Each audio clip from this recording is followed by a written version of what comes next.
Hi ಎಲ್ರಿಗೂ, ನಾನಿವತ್ತು mutton masala ಮಾಡ್ತಾಯಿದ್ದೀನಿ. ಇದನ್ನು ಹೇಗೆ ಮಾಡೋದಂತ ಒಂದ್ಸರಿ ನೋಡ್ಕೊಂಬರೋಣ. ಮೊದಲಿಗೆ ಒಂದು ಪಾತ್ರೆ ತಗೊಂಡು ಅದಕ್ಕೆ ಎಣ್ಣೆ ಹಾಕ್ಕೊಂಡು ಜೀರಿಗೆ ಹಾಕ್ಕೊಂಡಿದ್ದೀನಿ. ಈಗ ಇದಕ್ಕೆ ಕರಿಬೇವು ಸೊಪ್ಪನ್ನು ಹಾಕ್ಕೊಂಡಿದ್ದೀನಿ. ಇದರ ಜೊತೆಗೆ ಸಣ್ಣದಾಗಿ ಕಟ್ ಮಾಡಿದಂಥ ಈರುಳ್ಳಿನ ಹಾಕ್ಕೊಳ್ತಾ ಇದ್ದೀನಿ. ಈಗ ಇದನ್ನು ನಾನು ಸ್ವಲ್ಪ ಹೊತ್ತು ಫ್ರೈ ಮಾಡ್ಕೊಳ್ತೀನಿ. ಈ ರೀತಿ ಕಲರ್ ಬರಬೇಕು, ಅಲ್ಲಿವರೆಗೂ ಫ್ರೈ ಮಾಡ್ಕೊಂಡಿದ್ದೀನಿ.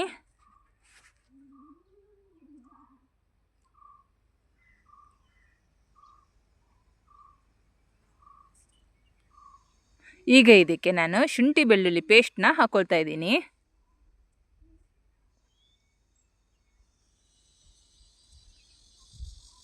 ಒಂದು ಸ್ವಲ್ಪ ಹಸಿ ವಾಸನೆ ಹೋಗೋವರೆಗೂ ಶುಂಠಿ ಬೆಳ್ಳುಳ್ಳಿ ಫ್ರೈ ಮಾಡ್ತಾ ಇದ್ದೀನಿ.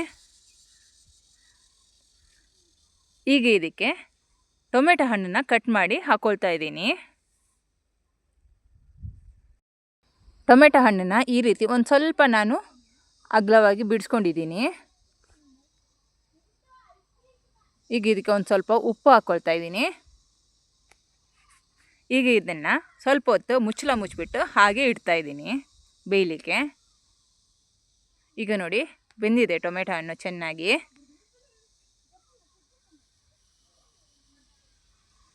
ಈ ರೀತಿ ಒಂದು ಸ್ವಲ್ಪ ನಾನು ಇದನ್ನು ಮಿಕ್ಸ್ ಮಾಡ್ಕೊಳ್ತೀನಿ.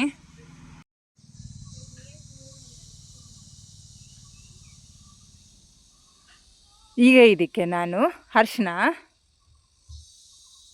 ಖಾರದ ಪುಡಿ, ಹಾಗೆ ಇದಕ್ಕೆ ನಾನು ಮಟನ್ ಮಸಾಲ ಪೌಡರನ್ನು ಹಾಕ್ಕೊಳ್ತಾ ಇದ್ದೀನಿ.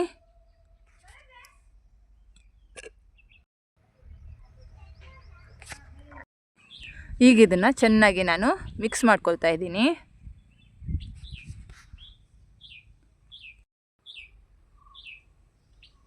ಈ ರೀತಿ ಒಂದು ಸರಿ ಚೆನ್ನಾಗಿ ಮಿಕ್ಸ್ ಮಾಡ್ಕೋಬೇಕು.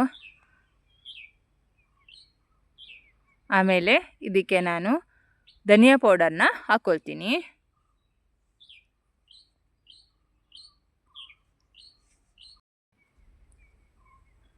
ಈಗ ಇದನ್ನು ಮತ್ತೆ ನಾನೊಂದು ಸ್ವಲ್ಪ ಫ್ರೈ ಮಾಡ್ಕೊಳ್ತಿದ್ದೀನಿ.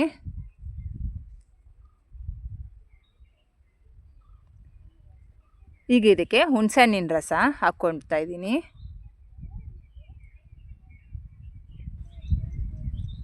ಇಲ್ಲಿ ನಾನು ಮಟನ್ನ ಆಲ್ರೆಡಿ ಬೇಯಿಸಿ ಇಟ್ಕೊಂಡಿದ್ದೀನಿ.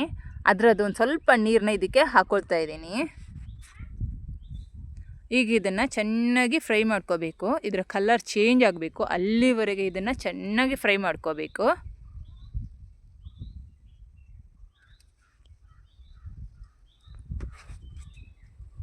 ಇದನ್ನು ನಾನು ತುಂಬ ಹೊತ್ತು ಫ್ರೈ ಮಾಡಿದ್ದೀನಿ.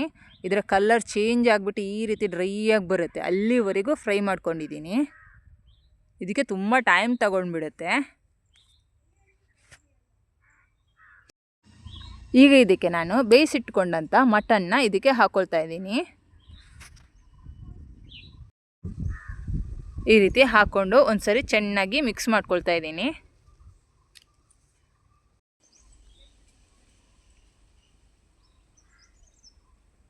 ಈ ರೀತಿ ಚೆನ್ನಾಗಿ ಮಿಕ್ಸ್ ಮಾಡ್ಕೋಬೇಕು.